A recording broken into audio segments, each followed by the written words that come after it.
Harry Potter et les méthodes de la rationalité, chapitre 84. Compromis tabou, après coup 2. Lorsque Hermione Granger se réveilla, elle était allongée dans un lit doux et confortable de l'infirmerie de Poudlard, un rectangle de crépuscule tombant sur son ventre, chaud à travers la fine couverture. Sa mémoire lui dit qu'un voile écran devait avoir été tendu au-dessus d'elle, soit entièrement autour de son lit, soit à moitié ouvert, et que le reste du domaine de Madame Pomfresh se trouverait derrière celui-ci, les autres lits, libres ou occupés, et les fenêtres lumineuses encastrées dans la pierre au bas-relief en courbure de Poudlard. Lorsqu'elle ouvrit les yeux, la première chose qu'elle vit furent ceux du professeur McGonagall, assise sur le côté gauche de son lit. Le professeur Flitwick n'était pas là, mais c'était compréhensible. Il était resté à côté d'elle pendant toute la matinée dans la cellule où elle avait été détenue. Son corbeau d'argent déployé comme garde supplémentaire contre le détraqueur, et son sévère petit visage toujours tourné vers les aurores. Le directeur de Serdaigle avait certainement passé trop de temps à s'occuper d'elle, et avait probablement dû retourner à ses cours plutôt que de continuer à veiller sur une fille condamnée pour tentative de meurtre.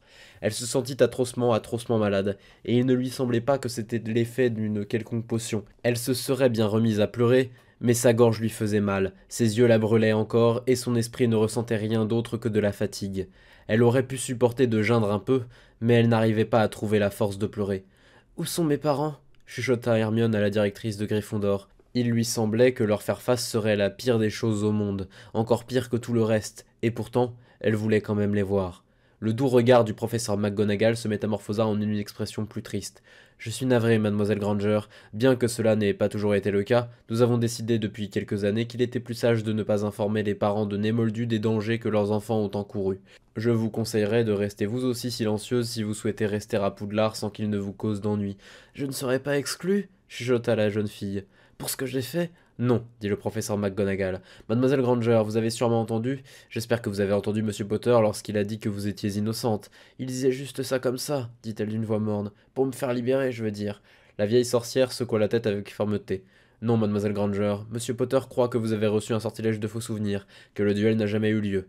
Le directeur soupçonne la participation de magies encore plus sombres, que votre main a peut-être lancé le sort, mais que ce n'était pas de votre fait. Même le professeur Rogue trouve cette affaire impossible à croire, bien qu'il ne puisse pas forcément le dire en public. Il se demandait si des drogues moldues auraient pu être utilisées contre vous. Les yeux de Hermione continuèrent de regarder distraitement le professeur McGonagall. Elle savait qu'elle venait d'entendre quelque chose d'important, mais elle n'arrivait pas à trouver l'énergie nécessaire pour partager ces changements dans son esprit. « Vous n'y croyez certainement pas, » dit le professeur McGonagall. « Mademoiselle Granger, vous ne pouvez pas vous croire capable de devenir une meurtrière. Mais j'ai... » Son excellente mémoire lui repassa le souvenir avec obligeance pour la millième fois. Draco Malfoy lui disant avec un sourire méprisant qu'elle ne le battrait jamais s'il était en pleine forme, éprouvant immédiatement cette affirmation en dansant comme un duelliste entre les trophées sous bonne garde, tandis qu'elle courait frénétiquement en tous sens, puis en lui assénant le coup final d'un sortilège qui l'avait envoyé s'écraser contre un mur et avait fait jaillir du sang de sa joue. Et alors elle avait... « Mais vous vous souvenez l'avoir fait, » dit la sorcière plus âgée en la regardant avec compréhension et gentillesse. « Mademoiselle Granger, une fillette de 12 ans n'a pas besoin de supporter des souvenirs aussi affreux. Demandez-le-moi et je serais heureuse de les enfermer pour vous. » C'est comme si on lui avait jeté un verre d'eau en plein visage. « Quoi ?» Le professeur McGonagall sortit sa baguette, un geste si expert et rapide qu'on aurait dit qu'elle avait simplement pointé quelque chose du doigt. « Je ne peux pas vous offrir de vous débarrasser entièrement de ces souvenirs, mademoiselle Granger, » dit le professeur McGonagall avec sa précision habituelle. D'importants faits pourraient s'y trouver enfuis, mais il existe une forme d'oubliette qui est réversible, et je serais heureuse de la lancer sur vous. Hermione regarda la baguette et sentit l'éclosion d'un espoir pour la première fois en presque 2 jours. Faites que ça n'ait jamais eu lieu. Elle l'avait souhaité, encore et encore. Souhaiter que les aiguilles du temps se retournent et effacent l'horrible choix qui ne pourrait jamais, jamais être défait. Et même si l'effacement du souvenir n'allait pas jusque-là, ce serait tout de même une forme de libération. Elle revint au doux visage du professeur McGonagall. « Vous ne pensez vraiment pas que je l'ai fait ?» dit Hermione d'une voix tremblante. « Je suis tout à fait certaine que vous ne feriez pas une chose pareille de votre plein gré. » Sous les couvertures, les mains de Hermione serraient les draps. « Harry pense que je ne l'ai pas fait. Monsieur Potter considère que vos souvenirs ont été entièrement manufacturés. Je comprends parfaitement son point de vue. » Les mains agrippées de Hermione laissèrent filer les draps et elle s'affaissa de nouveau dans le lit, où elle était en partie assise. Non, elle n'avait rien dit. Elle s'était réveillée, elle s'était souvenue de ce qui s'était passé la nuit précédente, et ça avait été comme... Elle ne pouvait pas trouver les mots, même en pensée, pour décrire ce qu'elle avait ressenti. Mais elle avait su que Draco Malfoy était déjà mort, et elle n'avait rien dit. Elle n'avait pas été voir le professeur Flitwick pour avouer. Elle s'était juste habillée et elle était allée prendre son petit déjeuner en essayant de se comporter normalement pour que personne ne soit jamais au courant. Et elle avait su que c'était mal, mal et atrocement mal, mais elle avait eu tellement peur. Même si Harry Potter avait raison, même si le duel contre Draco était un mensonge, elle avait fait ce choix toute seule. Elle ne méritait pas d'oublier cela, ni qu'on la pardonne de l'avoir fait. Et si elle avait bien agi, si elle était allée directement voir le professeur Flitwick, peut-être que cela aurait aidé d'une façon ou d'une autre, peut-être que tout le monde aurait vu qu'elle regrettait, et Harry n'aurait pas eu à perdre tout son argent pour la sauver. Hermione ferma les yeux, les serra très fort, car elle ne pouvait pas supporter l'idée de se remettre à pleurer. Je suis quelqu'un d'horrible, dit-elle d'une voix chancelante. Je suis horrible et pas héroïque du tout. La voix du professeur McGonagall fut très tranchante, comme si Hermione venait de faire une terrible erreur dans ses devoirs de métamorphose. Cessez de vous comporter comme une idiote, mademoiselle Granger. La personne horrible est celle qui vous a fait cela. Quant à l'héroïsme, eh bien, mademoiselle Granger, vous avez déjà entendu mon opinion au sujet des jeunes filles qui cessaient à ce genre de choses avant même d'avoir 14 ans. Aussi, je ne vous ferai pas d'autres leçons à ce sujet. Je dirai seulement que vous venez de subir une expérience absolument atroce et à laquelle vous avez survécu aussi bien qu'il aurait été possible pour une sorcière de votre année. Aujourd'hui, vous avez le droit de pleurer, autant qu'il vous plaira. Demain, vous retournerez en cours. C'est alors que Hermione sut que le professeur McGonagall ne pouvait pas l'aider. Elle avait besoin qu'on la gronde car elle ne pourrait jamais être absoute avant d'avoir été blâmée. Et le professeur McGonagall ne ferait jamais cela pour elle car elle n'en demanderait jamais autant à une petite serre d'aigle. C'était une chose pour laquelle Harry Potter ne l'aiderait pas non plus. Hermione se retourna dans son lit et se recroquevilla contre elle-même, loin du professeur McGonagall. « S'il vous plaît, murmura-t-elle, je veux parler au directeur. » Hermione ? Lorsque Hermione Granger ouvrit les yeux une seconde fois, elle vit le visage ridé de soucis de Albus Dumbledore, penché au-dessus de son lit avec l'air d'avoir pleuré, même si c'était bien sûr impossible. Et Hermione ressentit un pincement déchirant de culpabilité à l'idée de l'avoir autant dérangé. « Minerva dit que tu souhaitais me parler, » dit le vieux sorcier.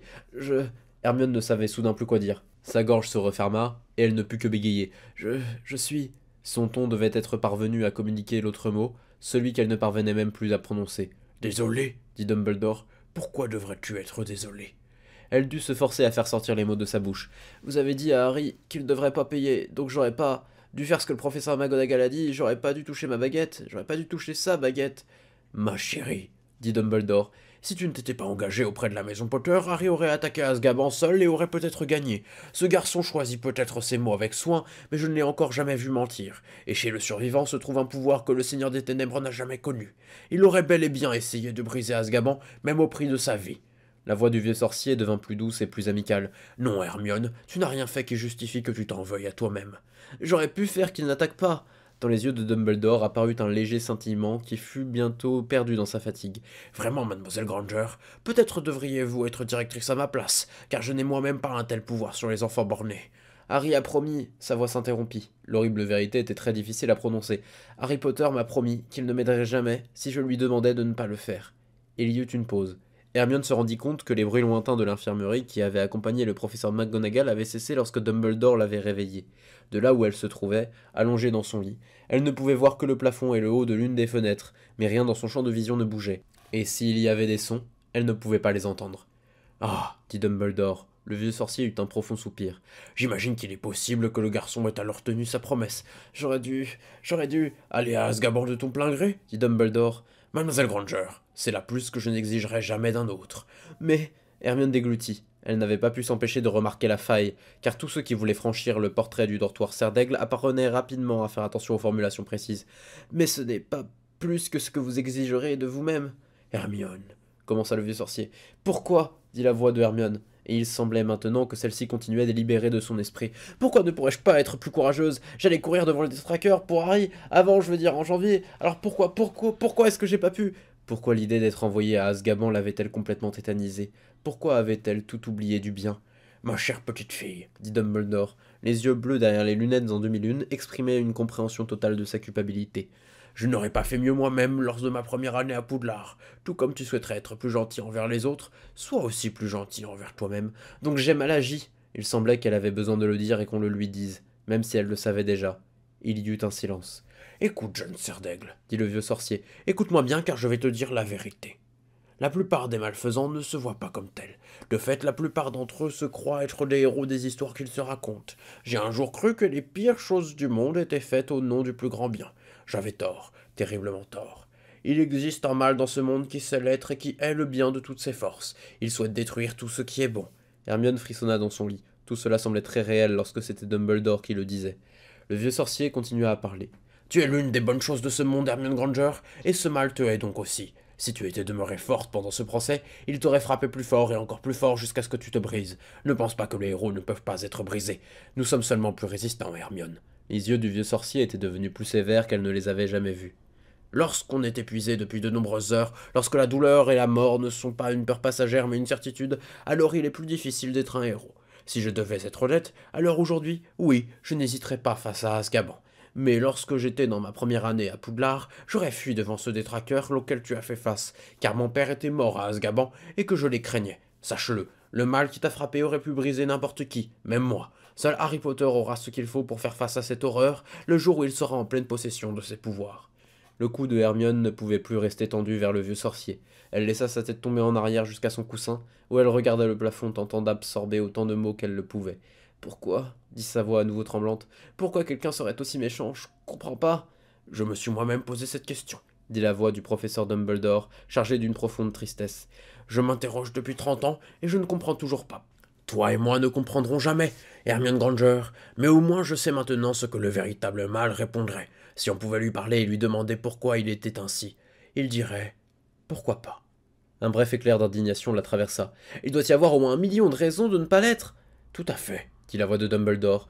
1 million de raisons et encore plus. Nous connaîtrons toutes ces raisons, toi et moi. Si tu insistes pour formuler ainsi, alors oui, Hermione, le procès d'aujourd'hui t'a brisé. Mais ce que tu as fait après avoir été brisé, cela aussi, c'est être une héroïne. Ce que tu es, Hermione Granger, et ce que tu seras toujours.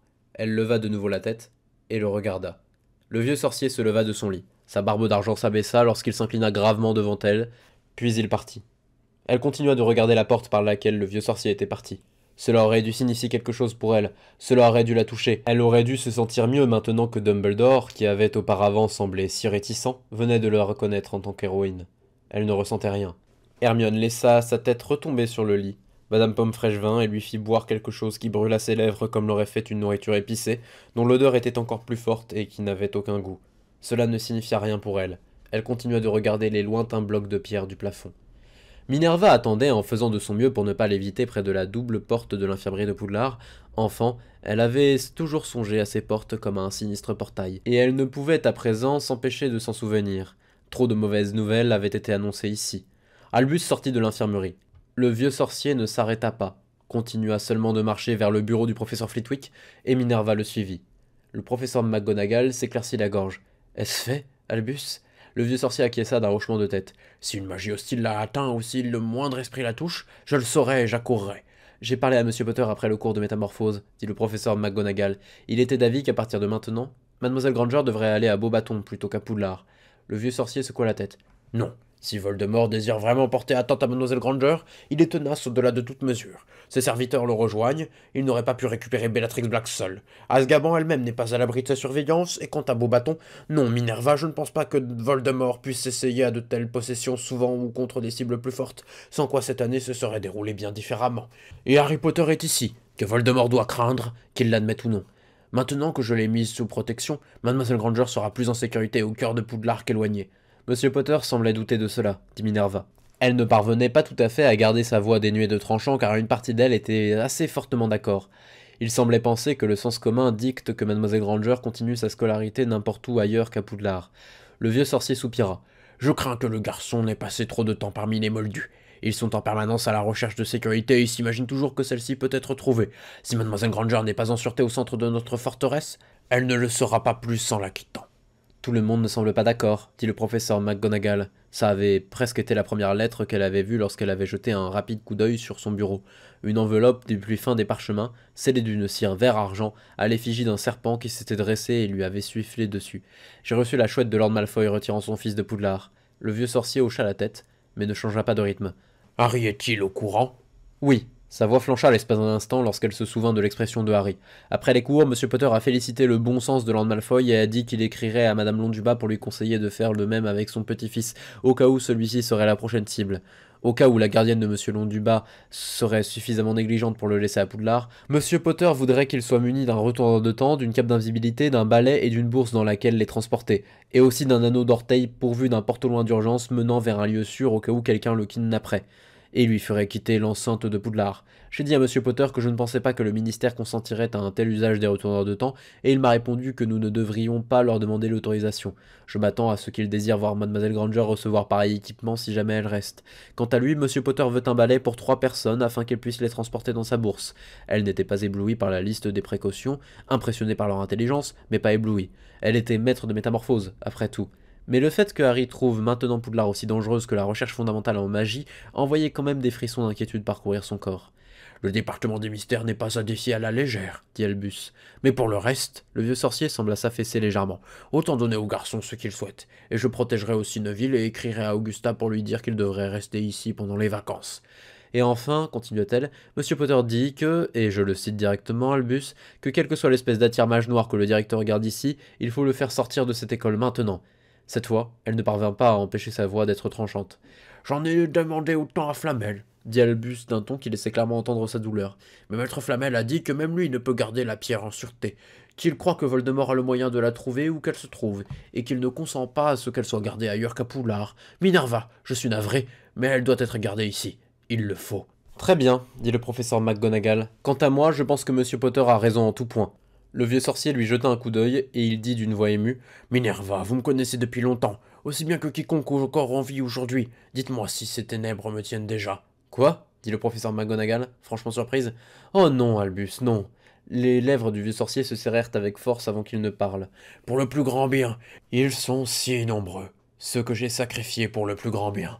Aujourd'hui, j'ai presque condamné Hermione Granger à Azkaban pour le plus grand bien, et je me trouve, aujourd'hui je me suis retrouvé, à éprouver de la rancune envers cette innocence que je ne possède plus.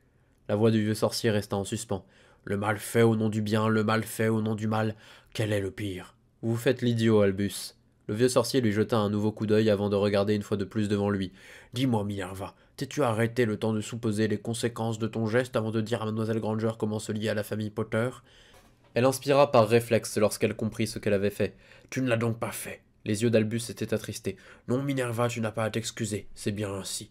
Étant donné que ce que tu as vu de moi aujourd'hui, si ta loyauté va maintenant à Harry Potter et pas à moi, alors c'est bien, c'est juste ainsi. Elle ouvrit les lèvres pour protester, mais Albus continua avant qu'elle ne puisse prononcer un mot. De fait, cela deviendra nécessaire, et même plus que nécessaire si le Seigneur des Ténèbres que Harry doit vaincre pour accéder à sa pleine puissance se révèle ne pas être Voldemort. Pas ça encore, dit Minerva. Albus, c'est vous savez qui et pas vous qui a marqué Harry comme son égal. Il est absolument impossible que la prophétie ait parlé de vous. Le vieux sorcier hocha la tête, mais ses yeux semblaient perdus dans le lointain, concentrés sur le chemin qui les attendait.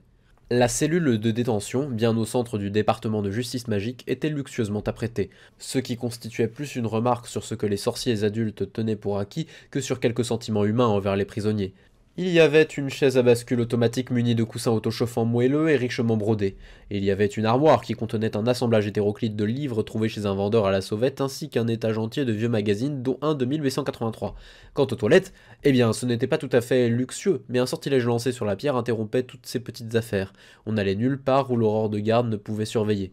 Mais mis à part cela, c'était une plaisante petite cellule. Le professeur de défense de Poudlard était détenu, pas arrêté, même pas intimidé. Il n'y avait pas de preuves pour l'accuser, mis à part qu'un crime atroce et insolite avait été commis dans l'enceinte de l'école de sorcellerie de Poudlard, et qu'en s'en tenant aux observations passées, les chances étaient de 5 contre 1 pour que l'actuel professeur de défense y soit mêlé d'une façon ou d'une autre. Il faut ajouter à cela le fait que personne au département de justice magique ne savait même qui était le professeur de défense et que l'homme avait, au sens propre, écarté toute tentative de découvrir sa véritable identité d'un tout sautement. Donc non, il n'avait pas encore rendu Quirinus Quirrell à Poudlard. Répétons cela pour marquer le coup. Le professeur de défense était détenu dans une cellule. Le professeur de défense regardait fixement l'aurore et fredonnait. Le professeur de défense n'avait pas prononcé un mot depuis qu'il était arrivé dans cette cellule. Il avait seulement fredonné. Le fredonnement avait commencé comme une simple berceuse pour enfants, celle qui en Angleterre moldue commençait par « bonsoir, bonne nuit ». L'air avait été fredonné sans variation, encore et encore pendant 7 minutes, pour établir le motif sous-jacent.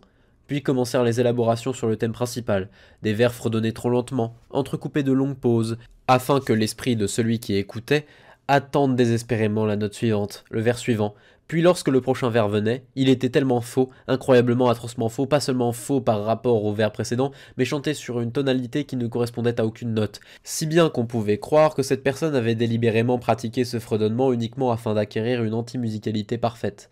La chanson était à la musique ce que l'horrible voix morte d'un détraqueur était à la voix humaine. Et cet horrible fredonnement était impossible à ignorer. Il est similaire à une berceuse connue, mais s'en éloigne de façon imprévisible. Il crée des attentes et les trahit, mais jamais selon un motif qui lui permettrait de se fondre dans l'arrière-plan. Le cerveau de celui qui écoute ne peut s'empêcher de s'attendre à ce que les vers antimusicaux ne se complètent, ni à s'empêcher d'être surpris. La seule explication possible à l'existence de ce type de fredonnement est qu'il a été délibérément inventé par quelque génie ineffablement cruel qui se serait un jour réveillé ennuyé par la torture ordinaire et qui aurait décidé de se donner un handicap et de voir s'il pouvait détruire la santé mentale de quelqu'un juste en lui fredonnant une chanson. L'aurore avait écouté cet épouvantable, cet inimaginable fredonnement pendant 4 heures tout en subissant le regard de cette immense présence froide et mortelle qui était tout aussi horrible qu'on la regarde directement ou du coin de l'œil. Le fredonnement s'arrêta. Et il y eut une longue attente, assez pour qu'un espoir monte, puis qu'il soit écrasé par le souvenir des déceptions précédentes. Puis, à mesure que l'intervalle s'allongeait et s'allongeait encore, cet espoir s'éleva de nouveau, inarrêtable, le fredonnement recommença. L'aurore craqua. Il saisit un miroir à sa ceinture, le toucha une fois, puis dit « C'est l'aurore junior Arjun Altunet. Je déclare un code RJL21 en cellule 3. »« Un code RJL20 » répondit le miroir d'un ton surpris. Il y eut le son des pages que l'on tournait, puis... Vous voulez être relevé parce que le prisonnier a entamé une guerre psychologique contre vous et qu'il gagne? Amelia Bones était vraiment très intelligente. Qu'est-ce que le prisonnier vous a dit? Demanda le miroir. Cette question ne fait pas partie de la procédure RJ20L20, mais Amelia Bones a malheureusement oublié d'inclure l'instruction explicite de ne pas la poser. Dit l'aurore et il jeta un regard dans la cellule. Le professeur de défense était maintenant appuyé dans sa chaise et avait l'air assez détendu. Il me regardait fixement et il fredonnait. Il y eut un silence. Le miroir parla de nouveau. Et vous déclarez un RJL20 pour ça? Vous êtes sûr de ne pas être en train d'essayer d'être soulagé de votre tour de garde? Amelia Bones était entourée d'idiots. Vous ne comprenez pas! S'écria l'aurore Altunet. C'était vraiment un fredonnement atroce! Le miroir transmit le son d'un rire étouffé dans l'arrière-plan, comme s'il était venu de plus d'une personne. Puis il parla de nouveau. Monsieur Altunet, si vous ne voulez pas être rétrogradé à aurore de seconde classe, je vous suggère de serrer les dents et de vous remettre au travail. Ignorez ça, dit une voix sèche qui semblait assez éloignée parce qu'elle était plus loin du miroir. C'est pourquoi Amelia Bones s'assoit souvent au centre de coordination du département de justice magique lorsqu'elle remplit sa paperasse ministérielle. Aurore Altunet, dit la voix sèche tout en semblant s'approcher du miroir. Vous serez bientôt remplacé. Aurore Ben Gutierrez, la procédure RJL20 ne dit pas de demander pourquoi. Elle dit que l'on relève l'aurore qui l'a déclarée. Si je découvre que les aurores semblent en abuser, je la modifierai afin d'empêcher les abus. Le miroir se tut brutalement. L'aurore se retourna pour relancer un regard triomphant en direction de l'actuel professeur de défense de Poudlard, qui était confortablement assis dans son fauteuil rembourré. Cet homme prononça alors les premiers mots à avoir quitté ses lèvres depuis qu'il était entré dans la cellule. « Au revoir, monsieur Altunet », dit le professeur de défense. Quelques minutes plus tard, la porte de la cellule s'ouvrit et une femme aux cheveux gris entra, habillée des robes pourpres des aurores, sans un signe indiquant son rang, sans ornement, avec sous son bras gauche un dossier en cuir noir. « Vous pouvez disposer », dit la vieille femme d'un ton abrupt. Il y eut un bref délai pendant lequel l'aurore Altunet essayait d'expliquer ce qui s'était passé. Un hochement de tête et un doigt sévère simplement pointé vers la porte y coupèrent court. « Bonsoir, madame la directrice », dit le professeur de défense. Amelia Bones ne répondit rien, mais s'assit soudain dans la chaise laissée vide. La vieille sorcière ouvrit le dossier de cuir et son regard s'abaissa vers les parchemins qui s'y trouvaient. Possibles indices quant à l'identité de l'actuel professeur de défense de Poudlard tel qu'établi par l'aurore Robards. La page de titre fut retournée et mise à l'écart. Le professeur de défense dit avoir été réparti à Serpentard, prétend que sa famille a été tuée par Voldemort, dit avoir étudié dans un centre d'arts martiaux situé en Asie Moldu, qui a été détruit par Voldemort. Une requête soumise au département de la coopération magique internationale identifie cet incident comme l'affaire Oni de 1969. Un autre parchemin fut mis de côté. Il semble aussi que le professeur de défense a donné un discours des plus enthousiasmants à ses élèves juste avant Yule dernier, lors duquel il a blâmé la génération précédente pour leur manque d'unité face aux mange-morts. La vieille sorcière releva les yeux du dossier de cuir. Madame Blondubat était tombée sous le charme du discours et insistait pour que je le lise en entier. Je fus frappé par la familiarité des arguments, mais je ne pus alors les reconnaître. Mais après tout, je vous avais vu mort. Le plus haut officier de police d'Angleterre magique regardait maintenant l'actuel professeur de défense de Poudlard avec des yeux perçants à travers le panneau de verre magiquement renforcé qui les séparait. L'homme dans la cellule lui rendit son regard calmement, sans sembler être alarmé. « Je ne prononcerai aucun nom, dit la vieille sorcière, mais je raconterai une histoire et vous verrez si elle vous semble familière. Amelia Bones se rabaissa les yeux et retourna à un parchemin. Née en 1927, entrée à Poudlard en 1938, répartie à Serpentard, a obtenu son diplôme en 1945, partie à l'étranger pour un voyage post-remise de diplôme et disparu alors qu'il était en Albanie, présumé mort jusqu'en 1970, date à laquelle il est tout aussi soudainement rentré en Angleterre magique sans explication aucune. Pour les 25 années d'absence, il est resté séparé de sa famille et de ses amis et a vécu dans l'isolement. En 1971, alors qu'il se trouvait au chemin de traverse, il a repoussé la tentative de Bellatrix Black de kidnapper la fille du ministre de la Magie et a utilisé le sortilège de la mort pour abattre deux des trois mange-morts qui l'accompagnaient. Toute l'Angleterre connaît le reste de l'histoire. Devrais-je la poursuivre? La vieille sorcière leva à nouveau les yeux de son dossier.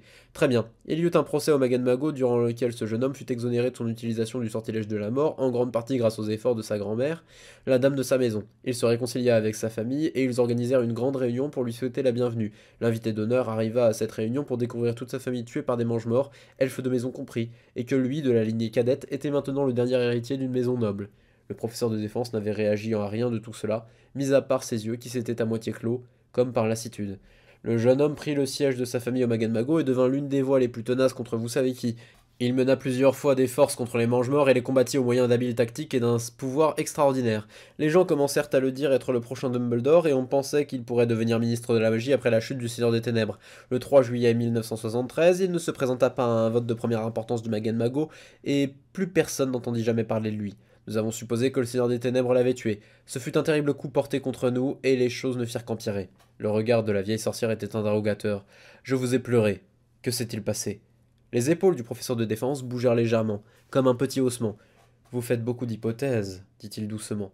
Quant à moi, je crois que l'homme est mort il y a des années. Mais si cet homme est néanmoins en vie, alors il est clair qu'il ne souhaite pas voir ce fait annoncé et a des raisons d'être silencieux.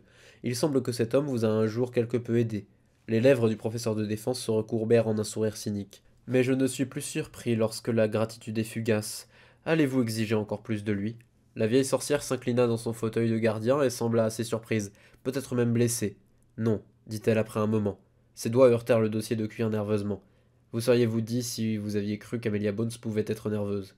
Mais votre maison... Il ne reste pas beaucoup d'anciennes maisons. Qu'il reste 8 ou 7 anciennes maisons ne changera que peu de choses pour ce pays. La vieille sorcière soupira. Que Dumbledore pense-t-il de cela? L'homme dans la cellule secoua sa tête.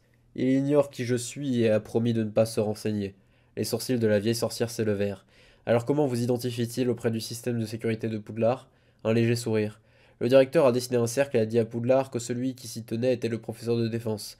En parlant de cela, le ton devint plus grave, plus plat. Je manque mes cours, madame la directrice. Vous semblez vous reposer d'une façon un peu particulière. On m'a aussi fait part de cela. Et vous semblez vous reposer de plus en plus fréquemment à mesure que le temps passe. Les doigts de la vieille sorcière heurtèrent à nouveau le cuir du dossier. Je ne puis me rappeler avoir lu quoi que ce soit au sujet d'un tel symptôme, mais lorsqu'on entend ça, on imagine des combats contre des mages noirs, des malédictions terribles. Le professeur de défense demeura inexpressif. Demandez-vous l'assistance d'un guérisseur, dit Amelia Bones. Son masque avait glissé et ses yeux révélaient clairement sa douleur. Y a-t-il quoi que ce soit que nous puissions faire pour vous? J'ai accepté d'enseigner la défense à Poudlard, dit l'homme dans la cellule d'un ton catégorique. Tirez-en vos propres conclusions, madame. Et je rate le peu de cours qui me reste. Je voudrais rentrer à Poudlard maintenant. Lorsque Hermione s'éveilla la troisième fois, bien qu'il semble qu'elle n'ait fermé les yeux qu'un instant, le soleil était encore plus bas dans le ciel, presque entièrement couché. Elle se sentit un peu plus vivante et, étrangement, encore plus épuisée. Cette fois, c'était le professeur Flitwick qui se tenait à côté de son lit et secouait ses épaules, un plateau d'une nourriture fumante flottant à côté de lui. Il lui semblait que Harry Potter aurait dû être en train de se pencher au-dessus de son lit, mais il n'était pas là. L'avait-elle rêvé? Elle n'arrivait pas à se souvenir d'avoir rêvé. Il apparut, selon les dires du professeur Flitwick, que Hermione avait raté le dîner dans la grande salle et qu'on la réveillait afin qu'elle puisse manger. Elle pourrait alors rentrer au dortoir, serre d'aigle et finir sa nuit dans son propre lit. Elle mangea en silence. Une partie d'elle voulait demander au professeur Flitwick s'il pensait qu'elle avait reçu un sortilège de faux souvenirs ou s'il pensait qu'elle avait essayé de tuer Draco de son plein gré, comme elle se souvenait l'avoir fait. Mais la majeure partie de Hermione avait peur de le savoir. Peur de le savoir était un signal d'avertissement selon Harry et ses livres, mais son esprit semblait fatigué, blessé, et elle n'arrivait pas à trouver la force de se surpasser. Lorsqu'elle et le professeur Flitwick quittèrent l'infirmerie, ils trouvèrent Harry Potter assis en tailleur devant la porte en train de tranquillement lire un livre de psychologie. Je continue avec elle, dit le survivant. Le professeur McGonagall a dit que ça irait. Le professeur Flitwick sembla accepter cela, et les quitta après leur avoir jeté un regard sévère à tous les deux. Elle n'arrivait pas à imaginer ce que le regard sévère était censé dire, à moins que ça n'ait été « N'essayez pas de tuer d'autres élèves ». Les pas du professeur Flitwick s'estompèrent, et ils se retrouvèrent tous les deux devant les portes de l'infirmerie. Elle regarda les yeux verts du survivant. la masse de cheveux qui ne masquait pas tout à fait la cicatrice sur son front. Elle regarda le visage du garçon qui aurait donné tout son argent pour la sauver sans une seule arrière-pensée. Des sentiments s'agitaient en elle, la culpabilité, la honte, la gêne et d'autres encore, mais aucun mot. Il n'y avait rien qu'elle sache dire. Donc, dit soudain Harry, j'ai rapidement passé en revue mes livres de psychologie pour voir ce qu'ils avaient à dire sur les troubles de stress post-traumatique. Les vieux livres disent qu'il faut parler de son expérience immédiatement après avoir vu un psychothérapeute. Les nouveaux résultats de recherche disent qu'après avoir conduit de véritables expériences, il s'avère qu'en parler immédiatement après aggrave plutôt les choses. Apparemment, ce qu'il faut vraiment faire est de suivre l'impulsion naturelle de l'esprit et de réprimer le souvenir pendant un moment, de ne juste pas y penser pendant un moment. C'était tellement normal, tellement proche de la façon dont Harry et elle parlaient d'habitude, qu'elle sentit une soudaine sensation de brûlure dans sa gorge. Nous n'avons pas à en parler. C'est ce que Harry venait de dire à peu de choses près. Cela lui donnait l'impression de tricher, peut-être même de mentir. Rien n'était normal. Tout ce qui allait mal allait encore horriblement mal. Tout ce qui n'avait pas été dit devait encore l'être. D'accord, dit Hermione, parce qu'il n'y avait rien d'autre à dire. Absolument rien d'autre. Je suis désolé de ne pas avoir été là quand tu t'es réveillé, dit Harry alors qu'il commençait à marcher. Madame Pomme-Fraîche ne m'a pas laissé entrer, alors je suis juste resté là, dehors. Il y eut un petit haussement d'épaule triste. J'imagine que je devrais être en train d'essayer de limiter les dégâts en termes de relations publiques, mais franchement, j'ai jamais été bon à ça. Je finis toujours par parler durement aux gens. C'est très grave. Elle songea que sa voix aurait dû être un soupir ou un croassement, mais non. Eh bien, dit Harry en hésitant visiblement, ce que tu dois comprendre, Hermione, c'est que tu avais beaucoup de gens pour te défendre au petit déjeuner d'aujourd'hui, mais que tous les gens de ton côté inventaient n'importe quoi. Draco a essayé de te tuer en premier, des choses dans le genre. C'était Granger contre Malfoy. C'est comme ça que les gens l'ont vu. Comme s'il y avait une scie et qu'appuyé de son côté ferait remonter le tien. Je leur ai dit que vous étiez probablement tous les deux innocents, que vous aviez tous les deux reçu un sortilège de faux souvenirs, et ils n'ont pas écouté. Les deux camps m'ont traité comme un traître à la recherche d'un juste milieu. Puis des gens ont entendu que Draco avait attesté sous Veritaserum qu'il avait essayé de t'aider avant la bataille. Arrête de faire cette tête, Hermione, tu ne lui as pas réellement fait du mal. Bref, tout le monde en a tiré que le camp pro-Malfoy avait eu raison et que le camp pro-Granger avait eu tort. Harry eut un bref soupir. Je leur ai dit que quand la vérité éclaterait plus tard, ils seraient honteux. C'est très grave demanda-t-elle à nouveau. Cette fois, sa voix fut plus faible. Tu te souviens de l'expérience de conformité de H dit Harry en tournant la tête pour la regarder avec sérieux. Son esprit mit longtemps à se rappeler, quelques secondes, ce qui l'effraya. Puis la référence revint. En 1951, Solomon Ash avait pris des sujets expérimentaux et chacun avait été mis dans une ligne avec d'autres personnes qui leur ressemblaient et prétendaient être d'autres sujets expérimentaux, tout en étant en réalité des complices de l'expérimentateur. Ash avait montré une ligne de référence sur un écran marqué X à côté de 3 autres lignes marquées A, B et C. L'expérimentateur avait demandé quelle ligne avait la même longueur que X. La bonne réponse était C, de façon correcte. Les autres sujets, les complices, avaient l'un après l'autre dit que X était de la même longueur que B. Le vrai sujet avait été placé avant-dernier afin de n'éveiller aucun soupçon en le plaçant en dernier. Le test avait été de voir si le véritable sujet se conformerait à la mauvaise réponse standard, B, ou dirait la réponse évidemment correcte, C. 75% des sujets s'étaient conformés au moins une fois. Un tiers des sujets s'étaient conformés plus de la moitié du temps. Certains avaient ensuite indiqué être réellement persuadés que X était de la même longueur que B. Et ça avait été dans un cas où les sujets ne connaissaient aucun des complices. Si on plaçait quelqu'un dans un groupe de gens qui lui ressemblait, par exemple quelqu'un en fauteuil roulant au milieu de gens en fauteuil roulant, l'effet de conformité devenait encore plus puissant. Hermione avait l'écœurante impression de savoir où cela allait. Je me souviens, murmura-t-elle.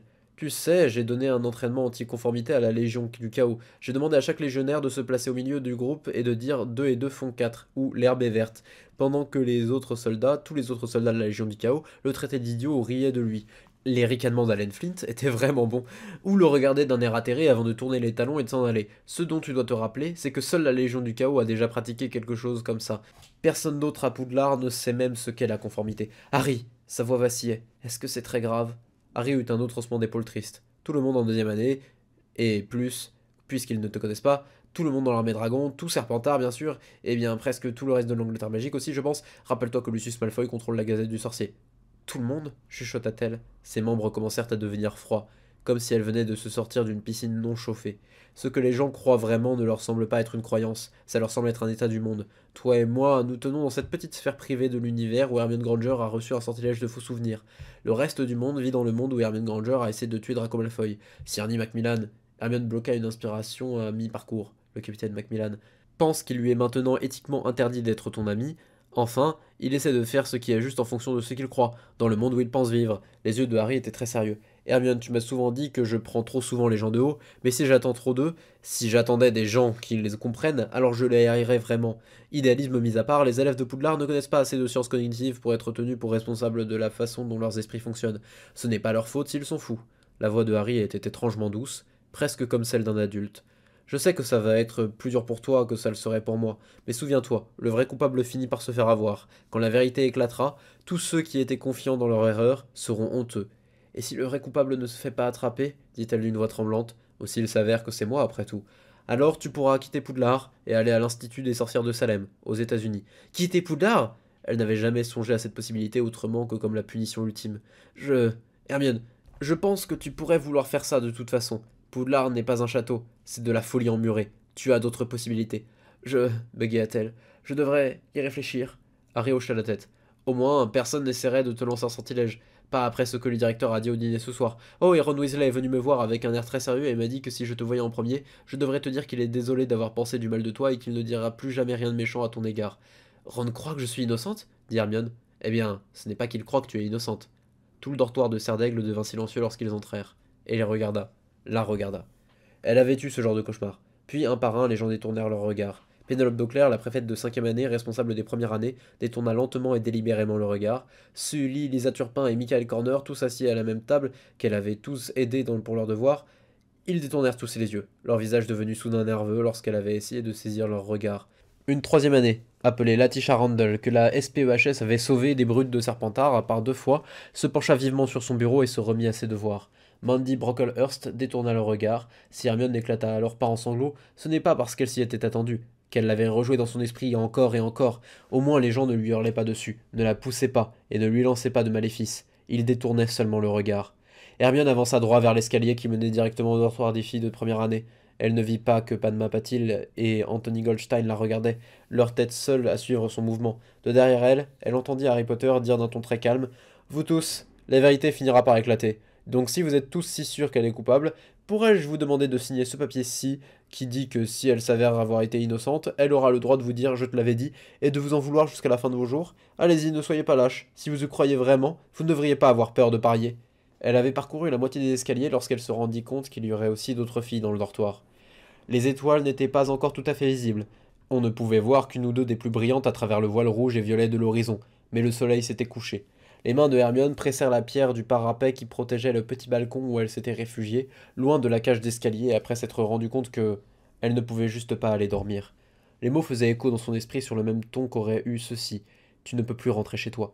Elle regarda le terrain vide, le soleil couchant, l'herbe nouvelle si loin en contrebas. Fatiguée. Elle était fatiguée. Elle ne pouvait plus penser, elle avait besoin de dormir. Le professeur Flitwick lui avait dit qu'elle en avait besoin, et il y avait une potion de plus pour accompagner son dîner. Peut-être était-ce ainsi que la société sorcière traitait les horribles traumatismes infligés à de jeunes filles innocentes, en les faisant juste beaucoup dormir. Elle aurait dû aller dans sa chambre et dormir, mais elle avait eu peur de se rendre à un endroit où d'autres personnes pourraient se trouver, peur de la façon dont ils pourraient la regarder, ou ne pas la regarder. À mesure que la nuit prenait place, des fragments de pensée se couraient l'un après l'autre dans un esprit trop épuisé pour les achever ou les relier. Pourquoi? Pourquoi tout cela a-t-il eu lieu? Tout allait bien il y a une semaine. Pourquoi? De derrière elle, vint le grincement de la porte qui s'ouvrait. Elle tourna la tête et regarda. Le professeur Quirrell était incliné contre le chambranle de la porte qu'elle venait de traverser, détouré comme une silhouette cartonnée par la lumière des torches de Poudlard, situées derrière lui. Elle ne pouvait voir l'expression de son visage, bien que le passage dans son dos soit éclairé. Ses yeux, son visage, tout ce qu'elle pouvait voir se trouvait dans l'ombre de la nuit. Le professeur de défense de Poudlard, numéro 1 sur la liste des coupables potentiels, elle ne s'était même pas rendu compte qu'elle avait une liste de suspects avant cet instant. L'homme se tenait devant cette porte sans rien dire, et elle ne pouvait pas voir ses yeux. Que faisait-il ici en premier lieu? Êtes-vous ici pour me tuer dit Hermione Granger. Sur ces mots, la tête du professeur Quirrell s'inclina. Puis il s'élança vers elle, la sombre silhouette levant une main délibérément, comme pour la faire tomber de la tour Serdaigle. Stupéfixe! Le jet d'adrénaline écrasa tout le reste. Elle sortit sa baguette sans y avoir pensé. Ses lèvres formèrent le mot d'elle-même, le tir jaillit et s'arrêta lentement devant la main levée du professeur Quirrell, ondulant dans un vol suspendu comme s'il essayait encore d'avancer, émettant un sifflement. La lueur rouge illumina le visage du professeur Quirrell pour la première fois et révéla une étrange et un affectueux sourire. Mieux, dit le professeur Quirrell. Mademoiselle Granger, vous êtes toujours une élève de mon cours de défense. À ce titre, si vous me considérez comme une menace, j'attends de vous que vous ne fassiez pas que me regarder tristement et me demander si je suis ici pour vous tuer. 2 points Quirrell en moins. Elle fut entièrement incapable de formuler une réponse. Le professeur de défense fit une chiquenaude nonchalante de l'index vers le tir suspendu et envoya le maléfice au-dessus de sa tête loin dans la nuit, si bien qu'ils se retrouvèrent dans les ténèbres. Puis le professeur Quirrell s'éloigna de la porte qui se referma d'un coup derrière lui, et une lumière douce et blanche apparut autour d'eux, si bien qu'elle put de nouveau voir son visage, toujours avec cet étrange sourire affectueux. Que faites-vous ici ?» Quelques pas de plus menèrent le professeur Quirrell à une partie plus élevée du balcon, où il posa ses coudes sur la pierre et s'inclina très en avant, regardant la nuit. Je suis venu ici immédiatement après avoir été relâché par les aurores et à l'instant où j'ai fini de faire mon rapport au directeur, dit le professeur Quirrell d'une voix tranquille. Parce que je suis votre professeur, que vous êtes mon élève et que je suis responsable de vous. Hermione comprit. Elle se souvint ce que le professeur Quirrell avait dit à Harry lors de sa seconde leçon de défense au sujet du contrôle de sa colère. Elle sentit une vague de honte saisir sa poitrine. Il lui fallut un moment pour que le savoir surmonte la mortification, pour qu'elle force les mots à sortir. Dit Hermione. Harry pense que je ne me suis pas emporté, je veux dire. C'est ce que j'ai entendu, dit le professeur Quirrell d'un ton plutôt sec. Il secoua la tête comme à l'intention des étoiles elles-mêmes. Le garçon a la chance que j'ai dépassé le stade de l'agacement face à ses tendances autodestructrices, et, en soi, à la pure curiosité quant à ce qu'il va faire ensuite. Mais je suis d'accord avec l'interprétation des faits de M. Potter. Ce meurtre était très bien préparé pour échapper à la détection à la fois de Poudlard et de l'œil aux aguets du directeur. Naturellement, lors d'un meurtre si bien pensé, quelque innocent recevrait le blâme. Un bref sourire ironique passa sur les lèvres du professeur de défense, mais il ne la regardait pas. Quant à l'idée que vous l'ayez fait vous-même, je me considère être un professeur de talent, mais même moi ne pourrais enseigner une telle intention meurtrière à une élève aussi obstinée et dénuée de talent que Hermione Granger. La partie de son cerveau qui répondit « quoi » d'un ton indigné fut loin d'être assez forte pour atteindre ses lèvres. « Non, dit le professeur Quirrell, ce n'est pas pour cela que je suis ici. Vous n'avez fait aucun effort pour masquer votre antipathie à mon égard, mademoiselle Granger. Je vous remercie pour cette absence de prétention, car je préfère de loin la véritable haine à l'amour faux.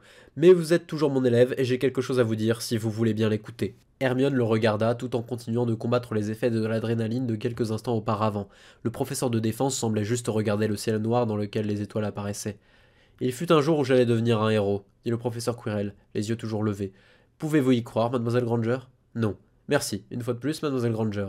C'est néanmoins vrai. Il y a longtemps, longtemps avant votre époque, ou celle de Harry Potter, fut un homme salué comme un sauveur, l'héritier dont chacun reconnaissait le destin grâce aux contes de fées, maniant la justice et la vengeance comme deux baguettes face à sa terrible némésis.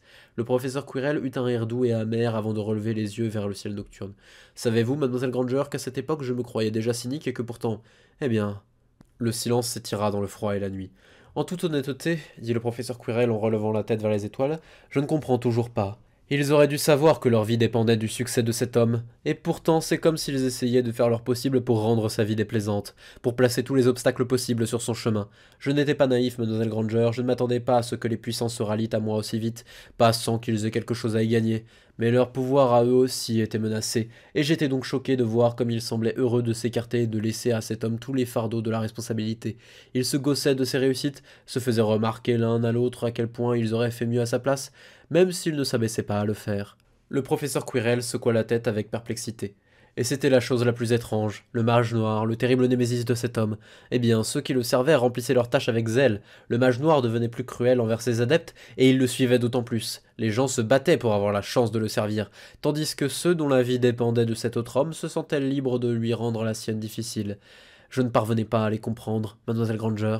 Le visage du professeur Quirrell était dans l'ombre, les yeux levés. Peut-être en prenant sur lui le fardeau de l'action l'avait-il ôté des épaules de tous les autres? Était-ce pour cela qu'il se sentait libre de nuire à sa bataille contre le mage noir qui les aurait tous mis en esclavage?